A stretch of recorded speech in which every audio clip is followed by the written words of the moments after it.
نحمده ونصلي ونسلم على رسوله الكريم اما بعد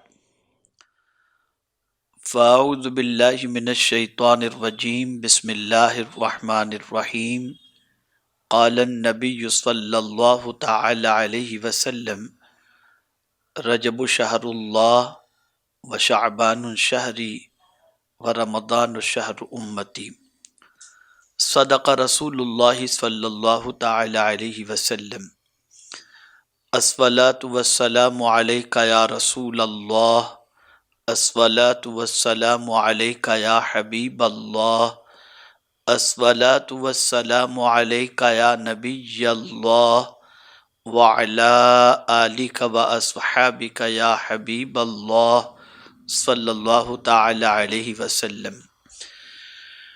میرے پیارے آقا صلی اللہ تعالی علیہ وسلم کے پیارے دیوانوں، ماہ رجب المرجب یہ بہت ہی عظمت والا مہینہ ہے۔ اس کی حرمت کے حوالے سے قرآن مقدس سے ثابت ہے کہ رب قدیر جل جلالہ نے 12 مہینوں میں سے 4 مہینوں کو حرمت والا فرمایا، فیہا اربعۃ حرم، ان 4 مہینوں کے اندر ماہ رجب بھی ہے۔ یہ اسلامی سال کے 7ویں مہینے کا نام ہے، اور رسول گرامی وقار صلی اللہ تعالی علیہ وسلم نے ماہ رجب کے حوالے سے فرمایا کہ رجب اللہ کا مہینہ ہے، شعبان میرا مہینہ ہے، اور رمضان میرے امتیوں کا مہینہ ہے۔ آقا کریم صلی اللہ تعالی علیہ وسلم ماہ رجب کا چاند دیکھ کر دعا کرتے، اللہم بارک لنا فی رجب و شعبان وبلغنا رمضان۔ میرے پیارے آقا صلی اللہ علیہ وسلم کے پیارے دیوانوں، ہمیں بھی چاہیے کہ نبی آخر الزمان صلی اللہ علیہ وسلم کی سنت سمجھ کر اس دعا کو ماہ رجب کا چاند دیکھ کر ضرور پڑھ لیا کریں۔ اب آئیے ماہ رجب سے متعلق کچھ ضروری باتیں عرض کروں۔ آقا کریم صلی اللہ علیہ وسلم نے جب رجب کے حوالے سے فرمایا کہ یہ اللہ کا مہینہ ہے، تو آقا کریم صلی اللہ علیہ وسلم سے عرض کیا گیا رجب کے اللہ کے مہینہ ہونے سے کیا مراد ہے؟ تو آقا کریم صلی اللہ علیہ وسلم نے فرمایا اس لیے کہ یہ مہینہ مغفرت کے ساتھ خاص ہے، اس میں لوگوں کی جانوں کی حفاظت کی جاتی ہے۔ اسی مہینے میں اللہ تعالیٰ نے انبیاء کرام علیہ الصلاۃ والسلام کو اپنے قرب کی دولت سے نوازا، اور اسی مہینے میں اللہ تعالیٰ نے اپنے مخصوص بندوں کو ان کے دشمنوں سے نجات عطا فرمائی۔ آقا کریم صلی اللہ تعالی علیہ وسلم ماہ رجب کی فضیلت سے متعلق ارشاد فرماتے ہیں، رجب کی فضیلت باقی مہینوں پر ایسی ہے جیسے محمد مصطفیٰ صلی اللہ علیہ وسلم کی باقی انبیاء کرام علیہ الصلاۃ والسلام پر ہے۔ بے شک رجب عظمت والا مہینہ ہے، اس میں نیکیوں کا ثواب دگنا کر دیا جاتا ہے۔ جو شخص رجب کے 1 دن کا روزہ رکھے گا، اللہ تعالیٰ اسے سال بھر کے روزے رکھنے کا ثواب عطا فرمائے گا۔ میرے پیارے آقا صلی اللہ تعالی علیہ وسلم کے پیارے دیوانوں، اس ماہ مبارک کا نام رجب کیوں رکھا گیا؟ اس کی وجہ تسمیہ کیا ہے؟ تو آپ سنیں، رجب ترجیب سے ماخوذ ہے، جس کے معنی ہے تعظیم کرنا۔ اہل عرب اس مہینے کو اللہ کا مہینہ جانتے تھے اور اس کی تعظیم کرتے تھے، اس لیے اس کا نام رجب رکھا گیا۔ ماہ رجب کے کچھ اہم واقعات ہیں۔ اسی مہینے کی 1 تاریخ کو حضرت نوح علیہ السلام کشتی پر سوار ہوئے تھے اور کشتی کا آغاز ہوا تھا۔ اسی مہینے میں ہمیں سب سے بڑا تحفہ نماز کی شکل کا، یعنی 5 گانہ نماز کا تحفہ اللہ نے ہمیں ماہ رجب کے مہینے میں عطا فرمایا۔ اسی مہینے میں زکوٰۃ فرض ہوئی، اسی مہینے میں غزوہ تبوک ہوا، اسی ماہ کی 27ویں تاریخ کو آقائے کریم رؤوف الرحیم علیہ الصلاۃ والسلام کو سفر معراج سے مشرف کیا گیا۔ اب آئیے سماعت فرمائیں ماہ رجب کے روزے کی فضیلت کے بارے میں۔ رسول گرامی وقار صلی اللہ علیہ وسلم نے ارشاد فرمایا، جس نے ماہ رجب کا روزہ رکھا اس کے لیے اللہ تبارک و تعالی 3 چیزیں اپنے ذمہ کرم پر لے لیا ہے۔ اس کے گزشتہ سارے گناہوں کی معافی، بقیہ عمر میں اس کی گناہوں سے حفاظت، اور قیامت کے دن پیاس سے امان۔ یہ 3 چیزیں اللہ تعالیٰ نے اپنے ذمہ کرم پر لے لیا ہے کہ جو ماہ رجب کے روزے رکھے گا اللہ اس کے گناہوں کو معاف فرمائے گا، اللہ قیامت کے دن اس کو پیاس سے امان عطا فرمائے گا، اور اللہ تعالیٰ آئندہ گناہوں سے اسے محفوظ رکھے گا۔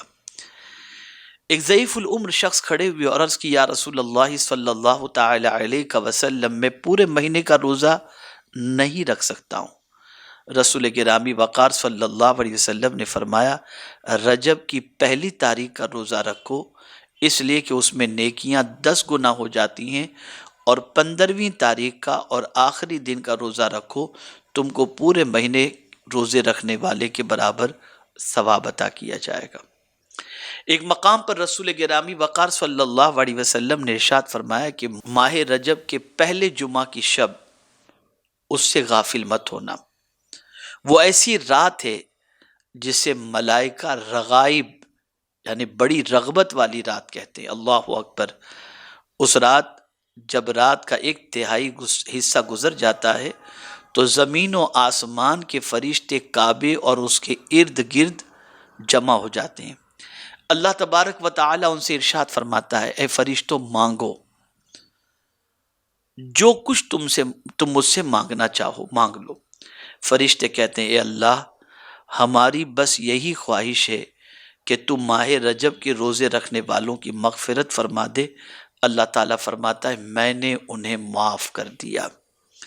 میرے پیارے آقا صلی اللہ تعالی علیہ وسلم کے پیارے دیوانوں، حضرت انس بن مالک رضی اللہ تعالیٰ عنہ سے مروی ہے کہ رسول گرامی وقار صلی اللہ علیہ وسلم نے ارشاد فرمایا، جنت میں ایک نہر ہے جس کا نام رجب ہے، جو کوئی ماہ رجب کے 1 دن کا بھی روزہ رکھے اللہ تبارک و تعالی اسے اس نہر کے پانی سے سیراب فرمائے گا۔ میرے پیارے آقا صلی اللہ تعالی علیہ وسلم کے پیارے دیوانوں، حضرت سعید شامی رضی اللہ تعالی عنہ سے مروی ہے کہ رسول گرامی وقار صلی اللہ علیہ وسلم نے فرمایا، جس نے رجب کے مہینے میں 1 روزہ رکھا اس کا وہ روزہ ثواب میں 1 مہینے کے روزے کے برابر ہوگا۔ جس نے رجب کے 7 دنوں کے روزے رکھے اللہ تعالیٰ اس کے لیے جہنم کے 7 دروازے بند کر دے گا۔ جو رجب کے 8 دنوں کے روزے رکھے گا اس کے لیے جنت کے 8 دروازے کھول دیے جائیں گے۔ جو رجب کے 10 دنوں کے روزے رکھے گا اسے آسمان سے ایک منادی آواز دے گا کہ اللہ تعالیٰ نے تجھے بخش دیا ہے، اب تو نئے سرے سے عمل کر، اور جو زیادہ کرے گا اس کے لیے اجر و ثواب میں اضافہ فرمائے گا۔ اب ایک آخری حدیث ماہ رجب سے متعلق سماعت فرمانے۔ حضرت ابو ہریرہ رضی اللہ تعالیٰ عنہ سے مروی ہے، آپ کہتے ہیں کہ جو کوئی 27ویں رجب کو روزہ رکھے گا اللہ تبارک و تعالی اس کے لیے 60 مہینوں کے روزوں کا ثواب لکھے گا۔ یہی وہ دن ہے جس میں حضرت جبریل امین علیہ الصلاۃ والتسلیم حضور صلی اللہ علیہ وسلم کے پاس اللہ کا پیغام لے کر حاضر آئے تھے۔ میرے پیارے آقا صلی اللہ تعالی علیہ وسلم کے پیارے دیوانوں، یہ سارے کام نفل ہیں، اللہ توفیق دے ضرور کریں کہ ان کی وجہ سے اللہ تعالیٰ گناہوں کو بھی معاف فرمائے گا، برکتیں بھی عطا فرمائے گا، نیکیوں میں اضافہ بھی فرمائے گا، قیامت کے پیاس کے دن سے امان بھی عطا فرمائے گا۔ غفلت میں زندگی گزارنے سے بہتر ہے اطاعت میں زندگی گزاری جائے۔ اور میرے پیارے آقا صلی اللہ تعالی علیہ وسلم کے پیارے دیوانوں، ماہ رجب میں اللہ کی بارگاہ میں خوب توبہ و استغفار کرو، خوب مغفرت مانگو کہ رسول گرامی وقار صلی اللہ تعالی علیہ وسلم نے اس ماہ مبارک میں مغفرت کے حوالے سے رب قدیر جل جلالہ کی جانب سے مزدع جاں فضا کے حوالے سے فرمایا۔